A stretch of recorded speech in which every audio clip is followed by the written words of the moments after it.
Good morning, fantasy. We are back. Myself and my beautiful, handsome best friend in fantasy world, Akash. How you doing? You Alpha Chad, Good, how are man. you? I'm good, dude. Your camera's frozen. You're just like staring into my soul. I know. It is. It's frozen because on me it's just reloading.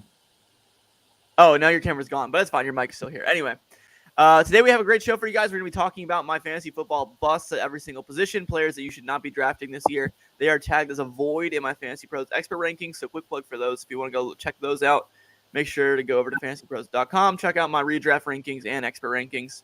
But yeah, we're very happy to be back here with the show. New episodes will be coming out every Tuesday and Thursday, and we'll have live recordings on Twitter and YouTube every Monday and Wednesday night/afternoon. So if you want to catch the live ones, make sure you drop a follow over on Twitter or YouTube.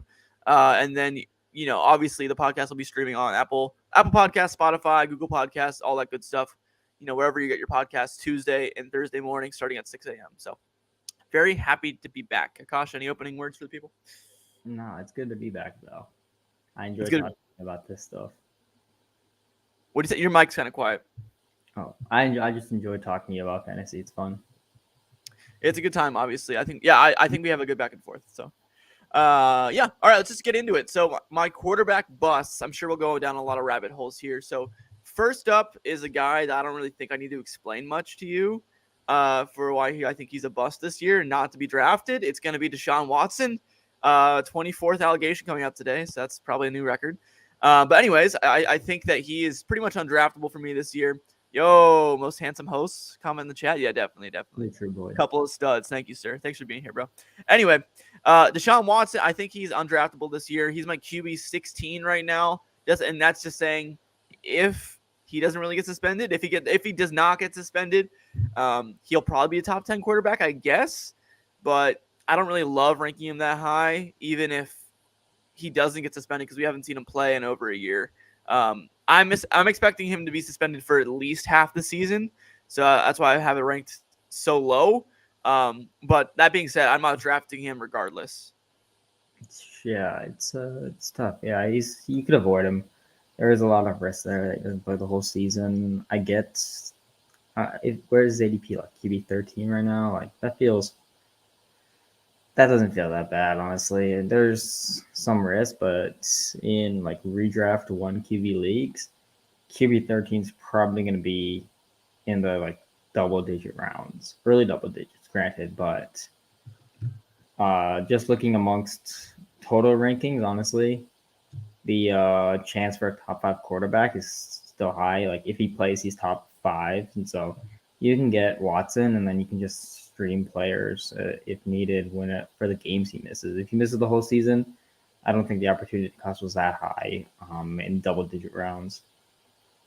Yeah, I don't hate it in the double-digit rounds, but for me, I mean, it's obviously too early to tell really with Watson because we don't know the suspension, and that really ultimately decides all of if you're drafting him or not this season. For me, I'm out right now because I'm expecting a very lengthy suspension coming for Deshaun Watson. And I think he is going to be good when he comes back, but obviously he did sit out an entire year, so he could be a little rusty anyway. But yeah, not a big fan of Deshaun Watson. I don't think we need to spend too much time on this one. But the next one, getting a little bit of Vietnam flashbacks here, Mac Jones. For those who don't know, I was brutally mauled by Patriots Twitter like a week ago. Still recovering from those wounds. Not really. I'm just joking. But Mac Jones, don't love him. He was QB 27 last year in fantasy points per game. The weapons haven't really improved much in New England either. I think for fantasy, he just doesn't provide any rushing upside.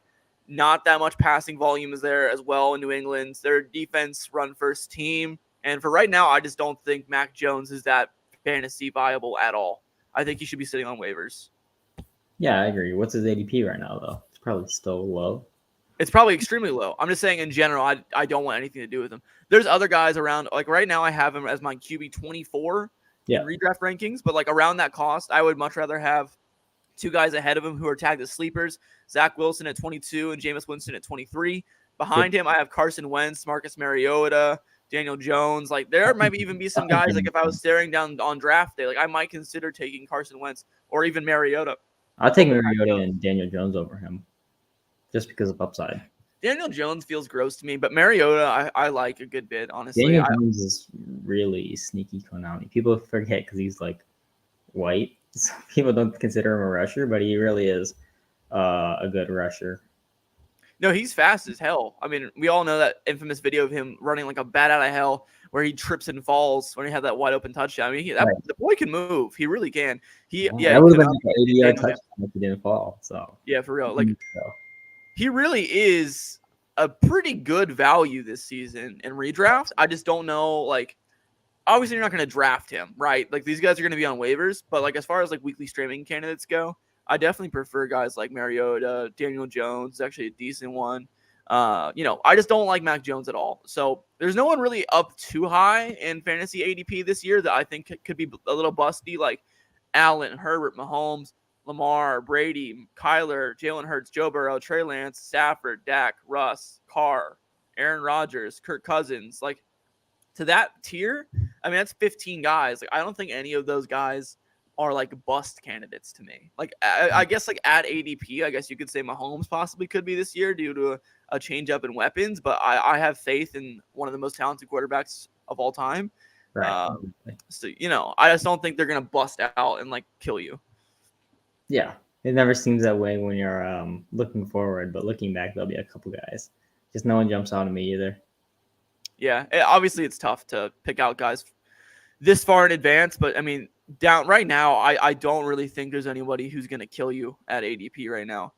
Moving over to running backs, I think this is where things get a little bit more interesting because, I think quarterbacks are pretty cut and dry, really. You want guys who run the ball. You want high passing volume offenses. You want teams that are going to score touchdowns, obviously.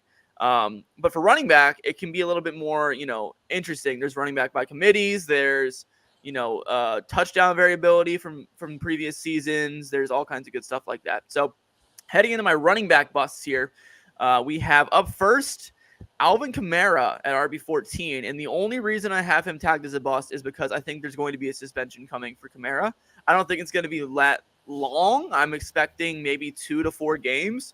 But at his ADP, if he's still going at the top, like back of the first round, beginning of the second round, I would rather not have a guy who can miss a few games this season over guys who could. That being said, though, I still really like him when he is playing this year. But at cost right now, going at the back of the first round, most likely, I think that I am out of Kamara with the suspension looming. But obviously, that could get cleared up here over the next couple months. That's interesting because on underdog drafts, he's going at the very end of the second round, and for a guy who's a perennial top 5 producer at his position, that feels pretty priced in.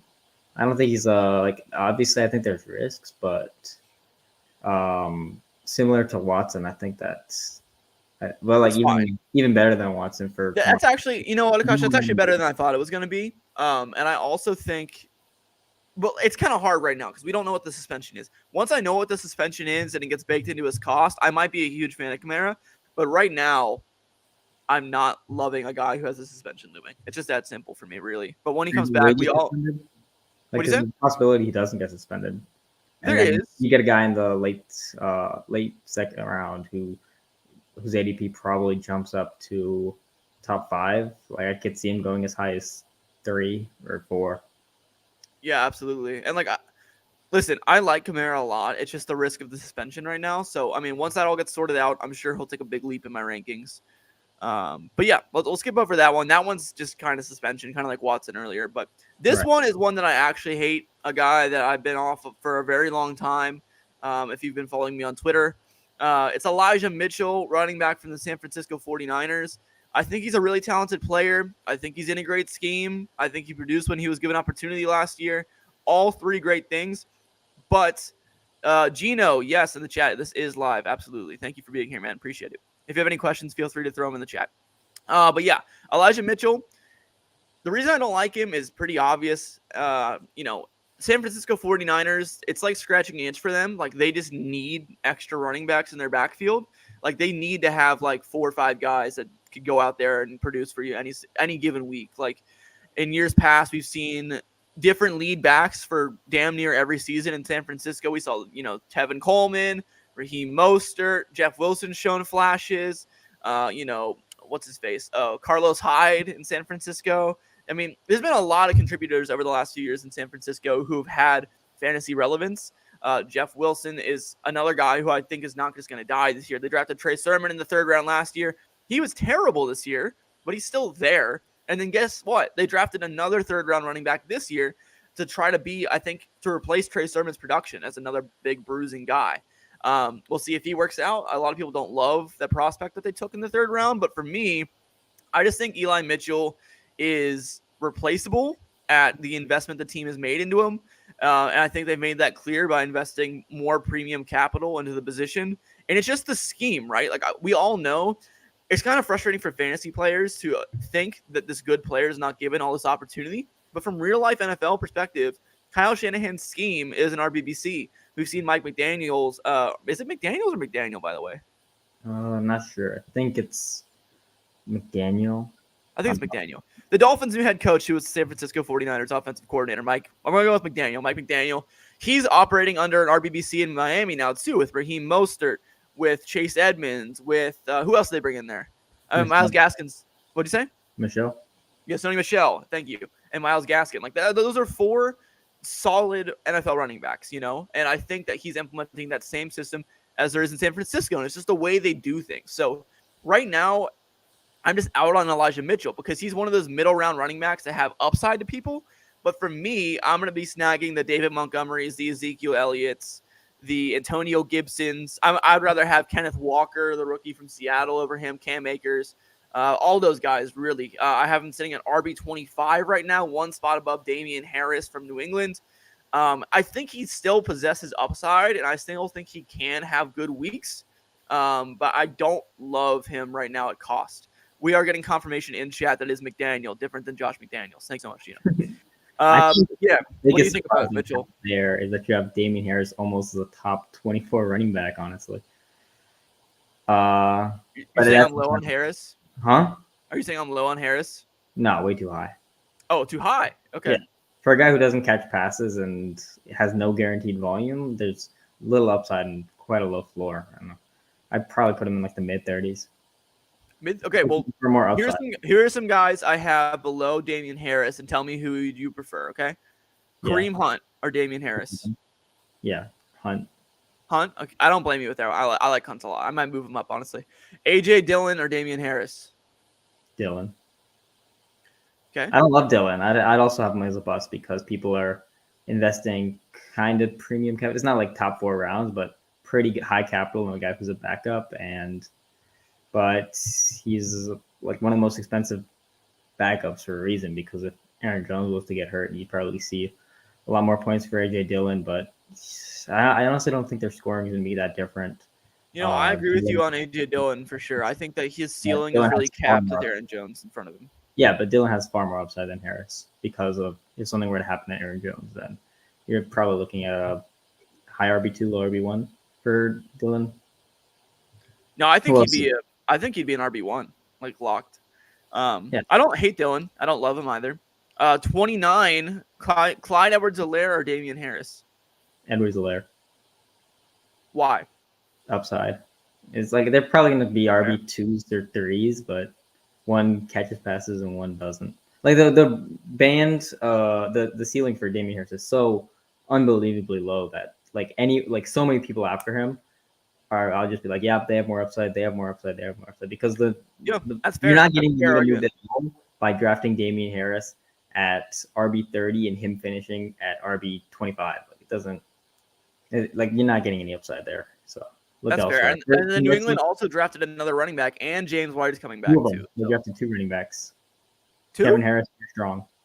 Oh wow, I just remember Strong. I didn't even know the other guy. Anyway, I guess Damian Harris is more gross than I imagined. Who else do I have below him here?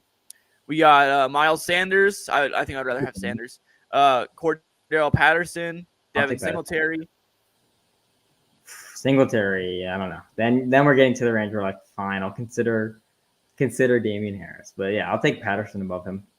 Fair. Yeah, I mean, honestly, I think I might need to bump down Singletary after going through these guys one by one. Makes sense. And then my last.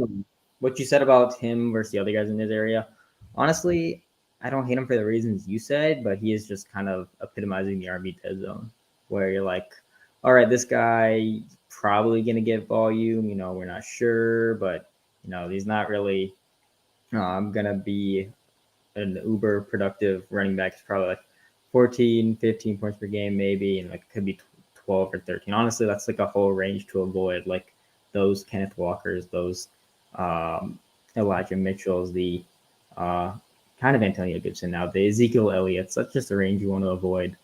And I like Zeke. That's where you want to hammer wide receivers for most of the time. See, I feel the opposite this year. Like I feel like the mid, well, not like Elijah Mitchell, but like the tier above that. Like, let me pull it up. Like the Josh Jacobs, David Montgomery, Antonio Gibson. Monty's the other one. Monty is epitomizes the RB den zone even more than I like Monty, because you say, okay, this guy's gotten volume. He's gonna produce. I'm gonna draft him in the 4th round, and you draft him in the 4th round, and he doesn't hurt you, but he doesn't help you. He doesn't hurt you unless he gets hurt. So, but he doesn't help you because it's like, okay, got my 15 points per game. Okay, whatever. It's just like drafting him to fill a spot, unless he falls. See, Akash, I really like it this year because I feel like I like safe running backs in the earlier rounds. So like, I think this year I wouldn't mind going wide receiver and tight end earlier, and then smashing, like the Antonio Gibsons in the middle rounds. Like I feel like that's great. If you're gonna go 0 RB, you have to you got to commit more than waiting till like round 5 or 6. You got to start it. No, I'm not gonna go full 0 RB. I'm just saying like I think that top end wide receivers this year feel really nice because I feel like the fall off from like Justin Jefferson, Jamar Chase, Cooper Kupp is pretty significant to like wide receiver 5, 6, 7. But like the fall off from like running back, let me look up. Like the fall off from like Nick Chubb to like I don't know, not like Javonte Williams, but like a J.K. Dobbins, Alvin Kamara, Saquon Barkley tier like is not that drastic compared to the wide receivers. So like I'm fine waiting a little bit longer on running back this year than I usually do. I'll still pile up the guys in the earlier rounds like I usually do early. Like I usually like going more of a hero RB build, heavy running back, and then pounding wide receivers in the middle rounds. But this year might be a little different for me because I like the depth of the running back position. I don't know. Like just from a historical success rate, like going 0 RB or hero RB, and then investing in the running backs in rounds 4, 5, 6 tends not to work out that well compared to other positions in that area. Sure, and that's fine. That's fine. I get it. But honestly, this is like that's just like best ball analysis, and in best ball drafts, people are kind of catching on to the RB dead zone, pushing those RBs down where they're becoming less of like landmines compared to ADP. That's fair. Yeah. In your redraft leagues, you might see people reach on RBs because people love to reach on RBs. Mm-hmm. People do reach on RBs and redraft a lot. And quarterbacks too. A lot of those casual players will reach on quarterbacks big time because they think it's the most important position, but it's not at all. My last running back. Sorry, go ahead. Redraft draft was a few years ago, and Tom Brady went 7th overall. Holy shit, that's crazy. The guy didn't know what he was doing, and neither did I because it was my first year, but still funny. Yeah. But Tom Brady 7th overall is crazy. Truly. All right. My last running back bust is going to be Chase Edmonds, running back for the Miami Dolphins. I have him sitting at RB 35 right now. I know he symbolizes upside. He does. But I feel like it's like the 49ers running back by committee all over again, like I was talking about. Like, it's literally gross. If you're going to take a shot on any of them, and I know Edmonds is the most expensive, why wouldn't you want the one who's most likely going to get the passing work? And if he can get not even he doesn't have to get the majority. If he can get close to the majority of rushing work, he's probably going to be an RB2 or better, or like higher. Edmonds? Yeah. Oh, you like him? Yeah, relative to cost. I don't, because I feel like he's going to be like. I understand what you're saying about the receiving work. It's just his ADP is 35. You have him right at ADP. Yeah, I just don't like him though. Still, like it's fine. Like it's not how my rankings work. Like I'll still rank them where I think they'll go. It's just like players I don't feel comfortable drafting and relying on. It's just because like I think that he possesses upside, like you mentioned. Like I think Edmonds is a good player. I think he's a good pass catcher, and especially in PPR, it's extremely valuable. I just think that it's going to be a 49ers situation where it's going to be a week-to-week dart throw between a very reliable running backs. Like Mostert's a very good running back when he's healthy, big if, but he's good when he's healthy. Michelle's a good running back. We've seen that over the last couple of years with the Rams. I think he's a good player, but I just don't think it's going to be the consistent workload that I'm looking for. So he just feels gross to me. But There's the PPR upside's there. I agree with the uncertainty, but if you're gonna take a shot on any on uncertain backfield, wouldn't you want the one who's gonna be the receiver? And that's the most upside that you can get in that backfield. If you get the one who's a receiver, because if they take over the rushing job, then you have the highest producer you can out of that team. Like if Michelle was to like quote unquote win the job and have most of the rushing work, he wouldn't produce as much as Edmonds was to. Yeah. There's upside there. Like if you want to target uncertain backfields because they have the highest chance to return, because obviously you're getting guys priced down because of the uncertainty. And if you're going to target those backfields, you want to target the pass catchers because they have a really high upside. If they can also command more of the rushing share, like Ronald Jones versus Leonard Fournette last year. That was a mistake I made, and I've learned from it. But if you're going to pick between them, you say, okay, I'm not sure who's going to get most of the rushing work. I could see either doing it, but with similar ADP, and I want to take the better pass catcher, Leonard Fournette, because if he was to get more of the rushing work, then he could be an RB1 like he has for years in the past. Not to say that Edmonds has that kind of track record or is going to be an RB1, but it's a similar idea of I want the pass catcher in this uncertain backfield because he has the most upside. It's a fair point. It really is. I just don't think he feels safe to me. Like, again, upside chasing this deep in the draft, I have no problem with. I just don't think he's my favorite. Yeah, what round he's going? Probably round 9 or 10. Probably. Maybe, yeah. Let me look at guys. Let me look at guys in the same range as him. He really represents a tier break for me. Actually, at Kosh, he's like the last of a decent tier. What's the tier? What do you say? What's the tier? So like below him, I have Tyler Allgeier from the Falcons, your rookie. At 36. I like his upside. Training camp's gonna be big for him. Then I have J-Rob at 37. I need to take him down. Damian Pierce from Houston, Melvin Gordon, Isaiah Spiller, Darrell Henderson, Michael Carter, Ramondre Stevenson, Darrell Williams, Nyheim Hines, Penny, Madison. He's the start of that tier or the end of the tier? He's the end of the tier. He's the tier above those guys. Like, yeah, he should be. Out of those guys, there's no one. Yeah, he represents a tier gap before you get to the gross. Who's ahead of him? Because who's ahead of him? I have Tony Pollard, James Cook, Singletary, CPAT, Miles Sanders, Clyde Edwards-Helaire, etc. Yeah, more uncertain backfields. I honestly feel like you have him right alongside ADP, honestly, because I do. I just feel like he feels gross to me. Like I'm probably not going to draft him.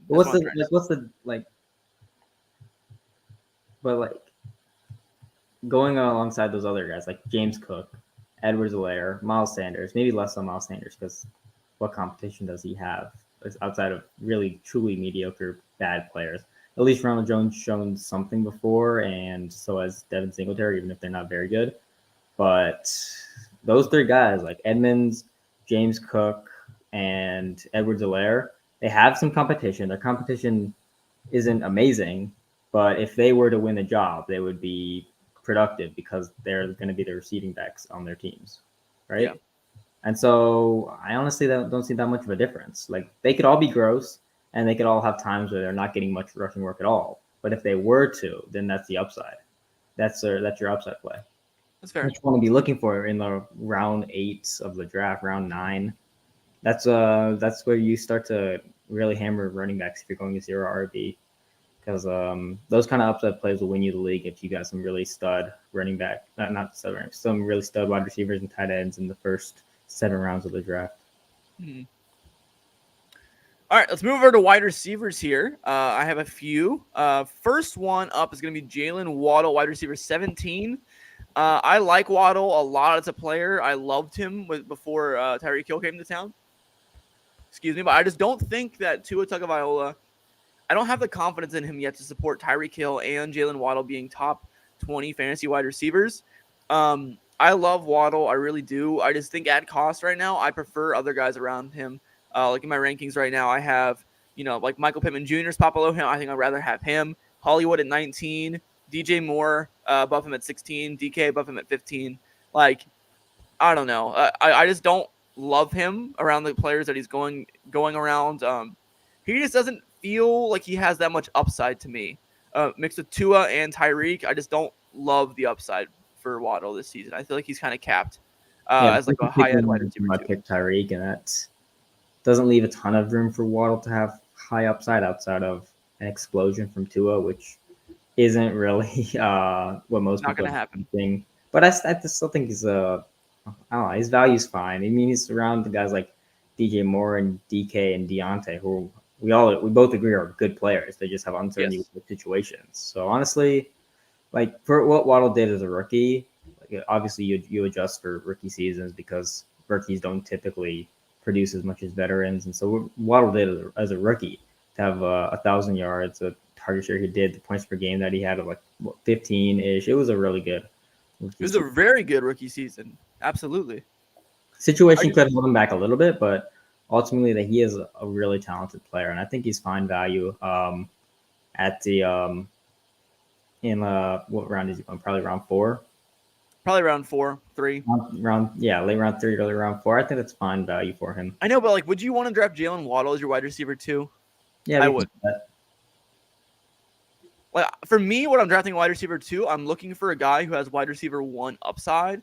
Like I honestly, like pound for pound, it'd be tough to pass on Hollywood over Waddle for me this season. Honestly, you're wise. That's smart. I like Hollywood a lot. Yeah, I'm talking to the Hollywood Brown truther over here. I think Hollywood over Waddle for redraft. I think it's tough. Like, and I have Waddle. Like, I have Waddle up in my rankings. I just don't know if I want to draft him. You know. Well, for what Waddle did as I think he was 15. I'd have to check, but the idea remains the same. If he was 15th or like 17th, it doesn't matter. Like 15th in points per game as a rookie and like 12th in total points. Sure, you could say that the like if this is him, Waddle, like Tyreek trade brings him down a little bit, but Tyreek trade also helps the offense get better, helps Tua get better, and also Waddle taking a sophomore leap, as we tend to see a lot of good rookies do when they enter their second year. Honestly, I wouldn't be surprised to see him finish at, or he could even finish higher than what he did as a rookie. There's a lot of factors that are changing for him, which makes things uncertain, and I understand that. But the talent after that rookie season should be pretty close to undeniable. Yeah, no, I totally agree with that. It's just for me, it's really just Tua, man. Like if Joe Burrow was the quarterback of this team, I would like Waddle a lot, like T. Higgins, Jamar.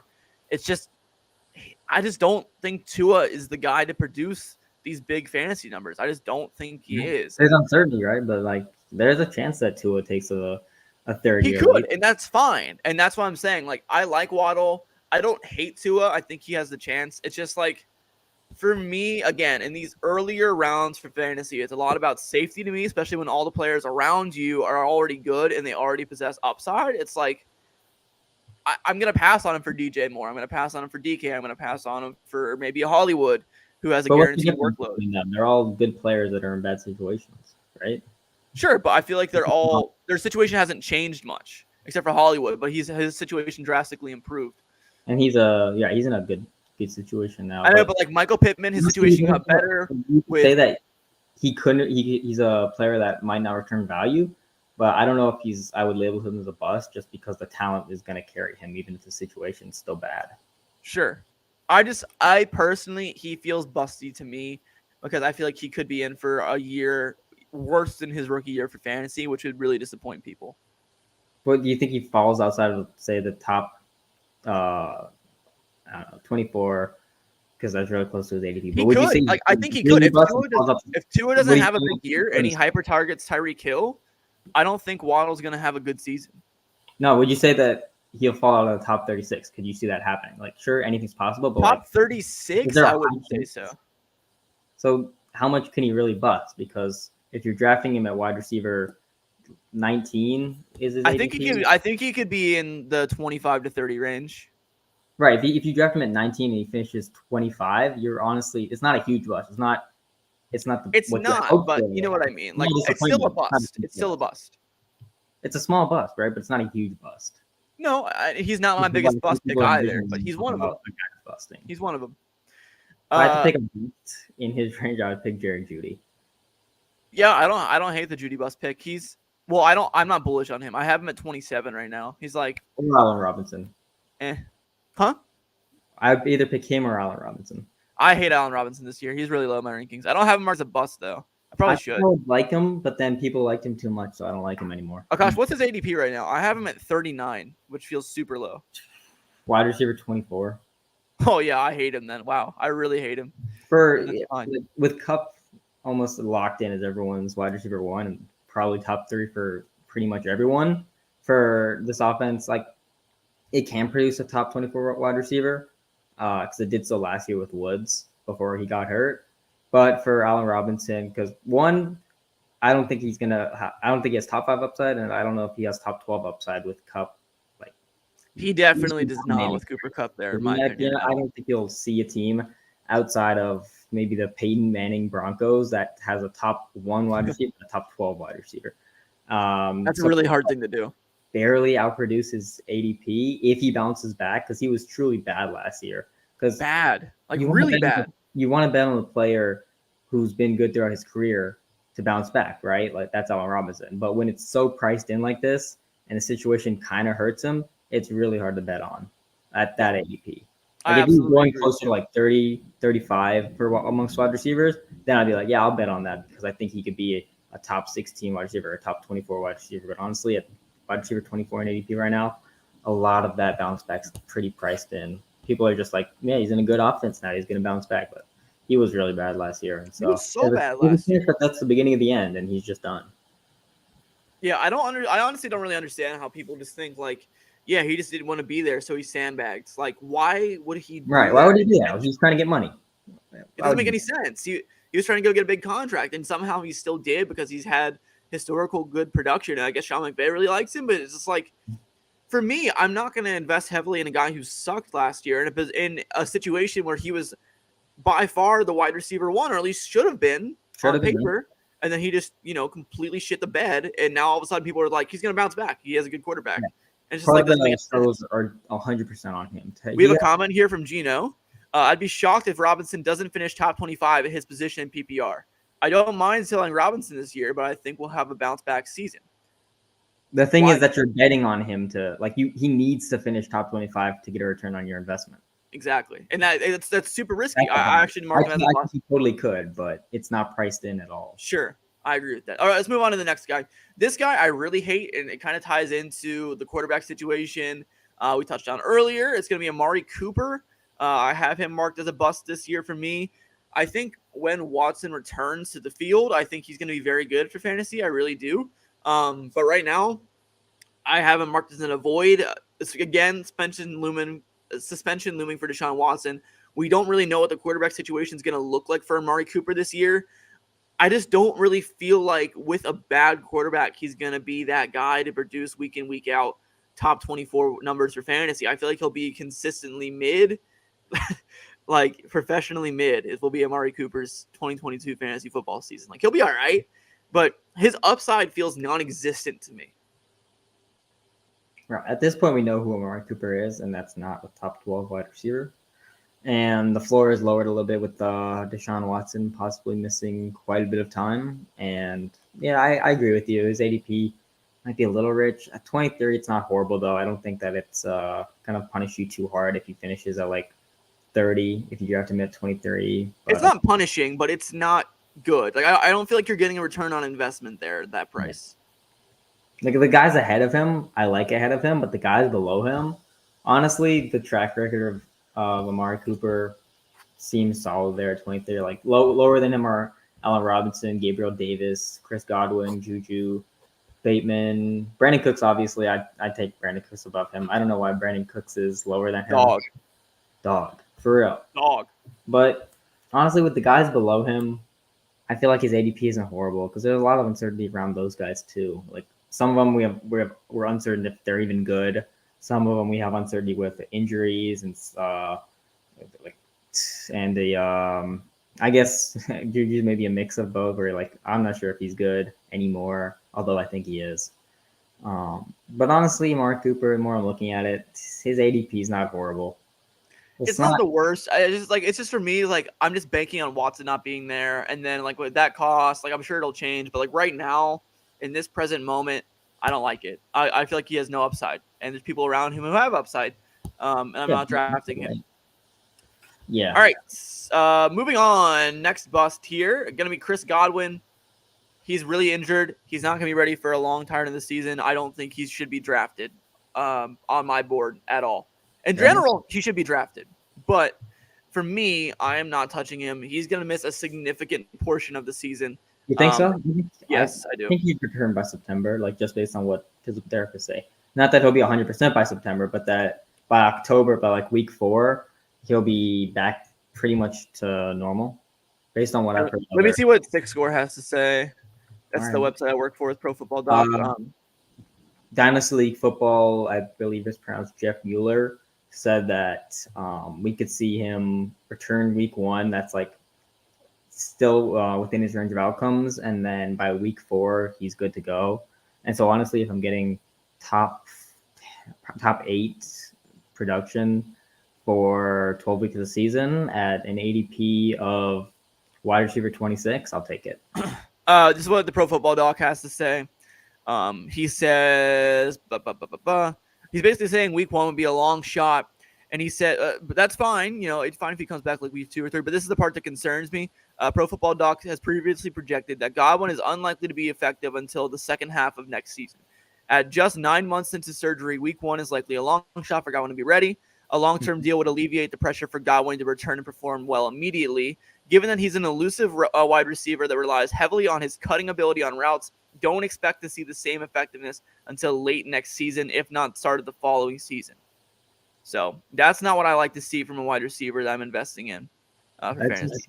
It's always interesting whenever I see these a bunch of medical people have differing opinions on players, because it is pretty subjective. Like, I wish that we just had like a source where like you could like some sort of place where you could gather a bunch of people's opinions on injured players. You just have a bunch of physical therapists and doctors all give their opinions to one site, and then you go type in someone's name. You can read like 15 different blurbs about a player. That would be cool. So nice. Yeah, because then you could be like, okay, this one person who I trust says they don't expect this thing, but then 14 others say that they probably do. So I might think more of it. It's interesting. For sure. All right, Gino has a comment here real quick about Allen Robinson. Just to get a further gauge on what you think on Robinson, if someone offered you Allen Robinson, David Montgomery, and a 2023 rookie first-round pick for Jonathan Taylor, which side would you say no to? I would take the Jonathan Taylor side all day there. Take this Jonathan Taylor side and run. Oh, my God. And a run. The hell? And run. Okay, anyway, so that's the Chris Godwin thing for me. Don't think he's going to be healthy. Don't think he's going to be effective this year. I'm just not drafting him, way too risky. Yeah. And that's going to do it for my wide receiver busts. All right, let's get over to tight ends. You said your rankings that you have, I'm on Raw lower than consensus. What gives? Are you a fraud? Yeah, I don't know why. What is his ADP right now? It's 3 higher than where you have him, apparently. His expert consensus ranking is 3 higher than you. You just way lower him. I don't know, man. Hang on, I'm making some adjustments right now. Live in the lab here. Hang on one second. That's awesome. All right, he's now wide receiver 32, which is consensus. So there we go. Who'd you move below him? Bada boom, bada bing. Darnell Mooney and Chris Godwin and so I forget who else. Tyler Lockett. I like it. That's pretty good. Yeah. All right, tight end boss. Let's do it. Receiver that you like are not leaving your drafts without, who you think has extremely high upside in the mid rounds. Who are you taking? Sorry, what was the question? If wide you, receiver? Yeah, pick a wide receiver who has immense upside in mid rounds. Juju, for sure. He's going in the 30s. He's going to be really good for KC, I think. He's a really good wide receiver. He's just been in a crappy situation in Pittsburgh the last few years with an aging quarterback. He's been getting banged up. I think he has the opportunity to get a lot of valuable targets for the Chiefs this year. So true, bestie. So true, bestie. What about you, Akash? Juju's a good one. Michael Thomas. I like Thomas. He could be a top 5 receiver, honestly, if he bounces back well. Who else? Because we were talking about this the other day. Wide receiver. Mid rounds. Um, I like rookies a lot too. yeah, definitely. But you're high on a lot of rookies. I think they represent a mystery box to you, and you like the mystery I box like in redraft in the late rounds if I already because have there's a solid sense of guys. upside, right? Yeah, I like upside. Like last year, I was pounding Jamar Chase and Devonta Smith in the middle rounds, and it worked out pretty well. But you're high on every rookie. No, well, I'm higher on rookies Sure. than consensus because they have an uncanny ability to smash ADP, and I feel like that's worth taking a shot on, especially with like their last pick of the draft. Like Alec Pierce is like my favorite example for the Colts. I Second would round rookie, agree with that. Like, he could be the number 2 wide receiver from day one. Matt Ryan's a pretty decent quarterback. Like they'll be winning games. I think that he could earn really valuable targets this year. right, and if he's not, you just drop him because Exactly. And I would yeah, much like rather take a last shot on couple a of guy years, like that over, like I don't know, DJ Chark or like something. mid rounds, the Garrett Wilsons. Here, we'll talk about that right here. So for redraft right now, I have Most reason to be 3 that rookie wide receivers in my top 30. I have Traylon Burks at wide receiver 21. I think he's going to be force fed this year. I have Drake London at wide receiver 24 because he's a dog. And then I have Garrett Wilson at wide receiver 26. I have Elijah Moore at wide receiver 31, just for comparison. So I remember looking at this before, rookies to finish top 24 as in wide receivers. Yeah. I'll pull that up in a second, but The thing is, like it's like fine. 1 or 2 a year.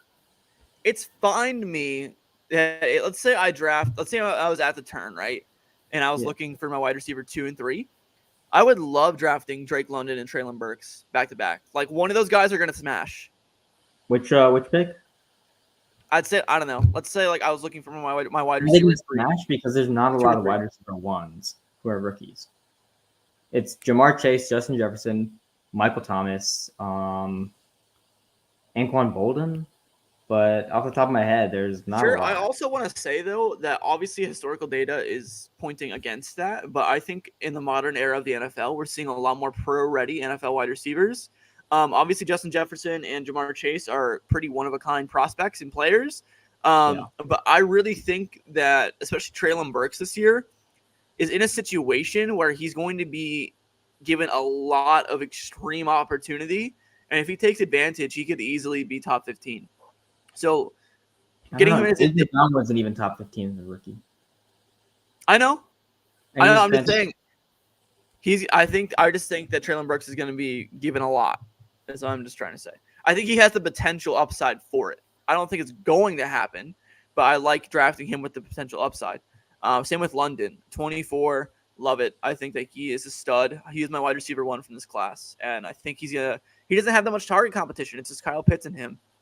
Right, but even so, the rookies, they don't hit top 24 a lot, even without target competition. Like, okay, you want to hear over the last 10 years, rookies who have been wide receiver 2s or better in points per game?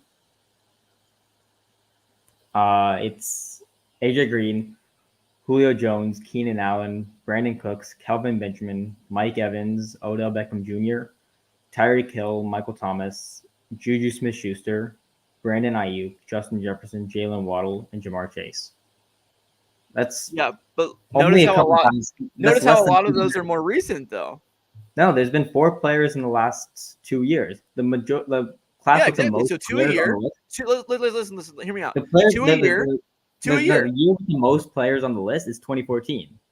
It's There's a lot of noise in this. The last 2 classes have been good, but before that there wasn't. 2018, 2019, there were no players in the top 24. 2015, there were none. 2012, there were none. 2014 had 4 players to do so. That's the most. The last 2 years, we've seen 2 getting better. It's just that over the last this year, I have Drake London and Traylon Burks in top 24. So it's 2. There you go. Trend continues. Okay. Like, I understand your argument, but that's just my counter argument. It's like, we've seen an increased usage rate over the last couple of years, in my opinion, for these rookie wide receivers. They've been good, and they've been good classes, and I think we have another good class here. I think London, Wilson, Burks, Olave. You can be good not produce. Very good. Like a Amon-Ra St. Brown, like Elijah Moore, like Devonta Smith. None of them were top 24. Devonta Smith wasn't even top 36. Dude, I would honestly like. I understand, but also like on the full year. But like, I would also consider. I like in my heart, I consider Amon-Ra a top 24 wide receiver from last year because he was in a points, demon total to points. finish the season. That is true. That rookies tend to get better as the season goes on. Exactly, and that's another thing that I like about them too. Off the waiver wire are really useful. The rookies that you draft top 24 who don't finish top 24 but have valuable weeks towards the end of the season aren't as valuable. Well, I don't think these guys are getting drafted top 24. Like, what's Burks' ADP? I'd have to check. But you're ranking them top 24. Sorry. I am. Burks is 21 for me. London's 24. He's 36, Burks is, and then London is 33. Yeah, that's amazing. Like, I love that value because that upside there is crazy. Like, I would bet my house that Treylon Burks finishes up inside the top 30. What is he, 36? Really? I mean, there's a lot of uncertainty. Yeah. There's a wide band of outcomes. Like, every single rookie, regardless of what you think of him as a prospect, has the potential to have like 5 points per game as a rookie. Like in the here. I understand, but I think the situation and the opportunity for Treylon Burks is immense. Floor doesn't matter, but these players also really don't have a ceiling because there's only 4 guys over the last 10 years to be wide receiver ones. I'm just saying, I don't know. It's just me. I understand why you don't agree. But for me, I love the upside. It worked out for me really well last year with Ja'Marr. I know it's not going to every year, but I'm going to continue the mindset of rookie upside. I like it. Ja'Marr, like you said, Devonta Smith, like you love drafting him, but I think off the top of my head, he finished lower than his ADP. He might have, but he didn't. He didn't kill me. And you know, I don't know. I just think that the upside outweighs the risk there. Okay, what else do I have for wide receiver bust? Chris Godwin, Allen Robinson. All right. Oh yeah, tight ends. We're on tight ends. Up first here we have T.J. Hockenson from the Detroit Lions. I think he's a really good player. I just don't think. I think the target situation in Detroit this year is really murky. How that's gonna really shake out as a whole on the season with Jameson Williams, Amon-Ra St. Brown, T.J. Hockenson, DeAndre Swift. Like, there's obviously targets to go around in that offense.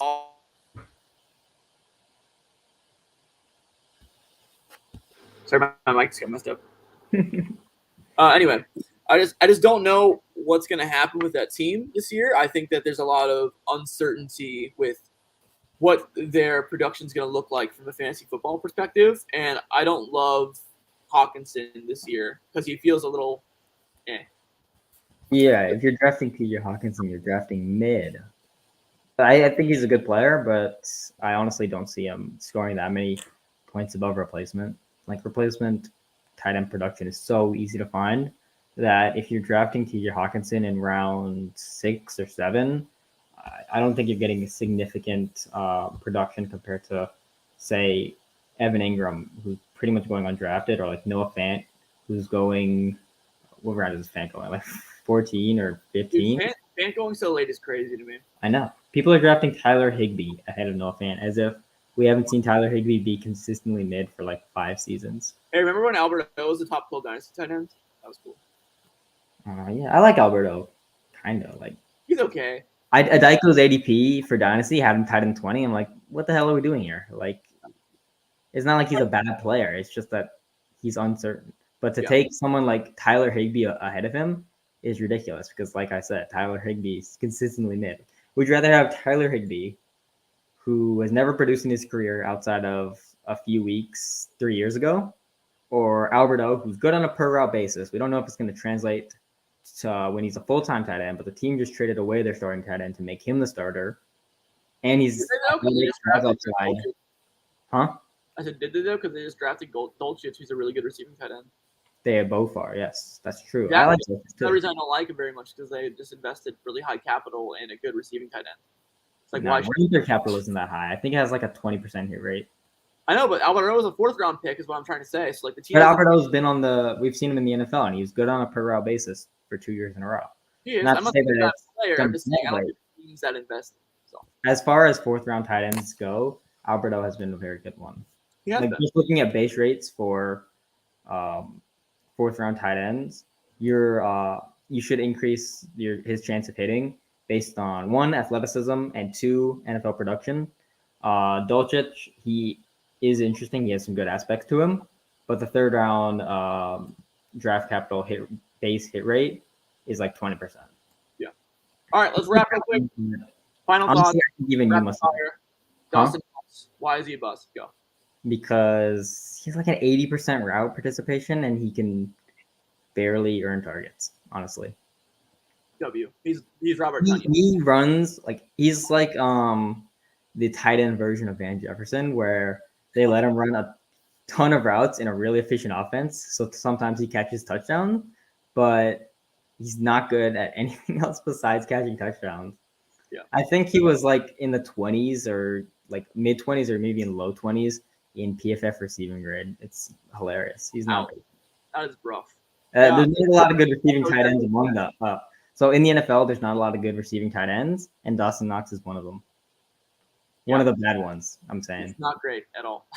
He just catches touchdowns. So like the floor is so low because he's like he could be Tonyan, and we've seen him. Like he's not like known because you can't know everything. But we saw him last year. It's not like we're saying, oh, he did this with all his touchdowns. Like he's not like a Gabriel Davis. Like he did this on a per route basis. Imagine if his routes go up. No, we saw him last year with 80% of the routes, and he barely did anything, and he only finished top 12 because of touchdowns.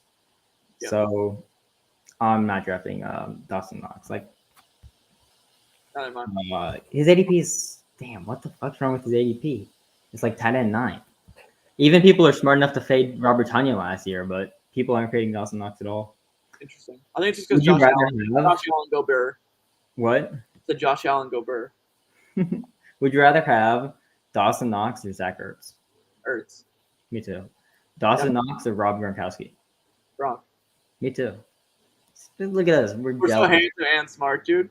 All right, ladies and gentlemen, we're nearing an hour here. Akash has to go get dinner with his girlfriend. That's not real. So that's so true. All right.